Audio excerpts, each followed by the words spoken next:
सभिनी दोस्तनि खां, छो त परे परे खां दोस्त आया आहिनि ऐं जेका असांजो मक़सदु हुयो उनखे सॉल्व करण जे लाइ चंद गुजारिशात में ज़रूर आपके सामने पेश करूँगा। और क्योंकि जहाँ से हमने दोस्त बुलाए हैं, हामिद मीर साहब को भी हमें यहाँ पे हाजिर होना था, उन्होंने भी यहाँ पे आना था, लेकिन उनकी तबीयत की नासाजी की वजह से ऐन वक्त पे वो नहीं आ सके।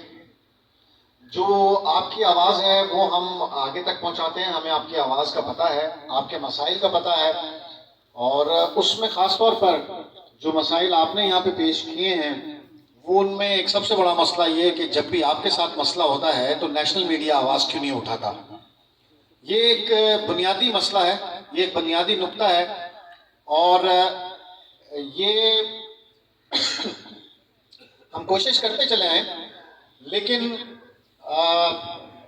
हामिद मीर साहब ने अजीज़ मेमन का जो कत्ल है उसके हवाले से सीरीज़ में प्रोग्राम किए, उसका असर हुआ और काफ़ी तेज़ी से गाजी जंडीर उस बात के गवाह हैं कि कितनी तेज़ी से फिर उसके बाद ये तमाम चीज़ें आगे बढ़ी और इन्वेस्टिगेशन में बड़ी मदद उससे हासिल हुई। दीगर अफराद, आपका ये बुनियादी मसला। दूसरा बुनियादी मसला जो हमारे सामने यहाँ पर आया है, एजाज साहब भी यहाँ पे बैठे हुए हैं, ऐवानों में जाते हैं, कानून साजी में बहुत सारे, जैसे कि काजी आसिफ साहब ने कहा कि कानून साजी के बहुत सारे ऐसी चीज़ें होती हैं जिसमें सहाफ़ी शरीक रहते हैं, ख़ासतौर पे वो लोग जो पार्लियामेंट में सहाफ़त करते हैं वो कानून साजी का हिस्सा अक्सर हो जाते हैं। ऑफ द रिकॉर्ड हो, मुख्तलिफ लोगों को राय देते हैं, मुख्तलिफ वज़रा को राय देते हैं, मुख्तलिफ वज़रा उनसे एडवाइस लेते हैं। ये बिल्कुल ऐसा सिलसिला चलता रहता है। काजी आसिफ साहब और दीगर अफराद हमारे उस सहाफ़ी प्रोटेक्शन बिल का भी हिस्सा थे। ये ज़रूर है, आपकी आवाज़ ज़रूर पहुँचनी चाहिए।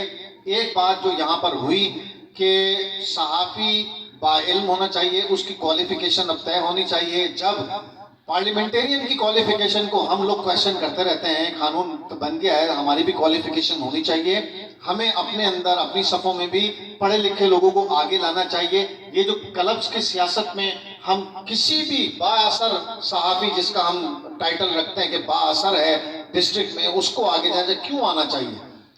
तालीम की बुनियाद पे आना चाहिए, क्वालिफिकेशन की बुनियाद पे आना चाहिए, अपनी स्किल्स की बुनियाद पे आना चाहिए, असर की बुनियाद पे नहीं आना चाहिए, अपने ताल्लुकात की बुनियाद पे नहीं आना चाहिए। अकरब परवरी हमें भी छोड़नी होगी, हमारे मसाइल तभी हल होंगे। मैं ज़्यादा हाइल नहीं हूँगा। एजाज भाई, हम उनके भी बहुत शुक्रगुजार हैं, वो हमारी रिक्वेस्ट पर यहाँ पर आए, बहुत ज़्यादा हम उनके शुक्रगुजार हैं क्योंकि उन्होंने फौरी तौर पर हमें रिएक्ट किया और हमने उनको ये बताया कि किस तरह पूरे सूबे के सहाफ़ी एक जगह जमा हो रहे हैं, वो आपको सुनना चाहते हैं, वो आपको कुछ बयान करना चाहते हैं। हम अगेन तमाम अपने मोअज़्ज़ज़ मेहमानों का जो पूरे सूबे से आए, पूरे सिंध से हमारे पास जो दोस्त आए, सिंध जर्नलिस्ट काउंसिल की जानिब से मैं उनका शुक्रिया अदा करता हूँ। एजाज सैयद साहब का शुक्रिया अदा करता हूँ, कामरान रज़ी साहब सीनियर सहाफ़ी हैं, उनका शुक्रिया, अलबीना आगा आई हैं, उनका शुक्रिया, मसूद रज़ा, काजी आसिफ साहब, जमाली साहब, तमाम अफराद जो यहाँ पर आए, हम उनके शुक्रगुजार हैं। बहुत शुक्रिया।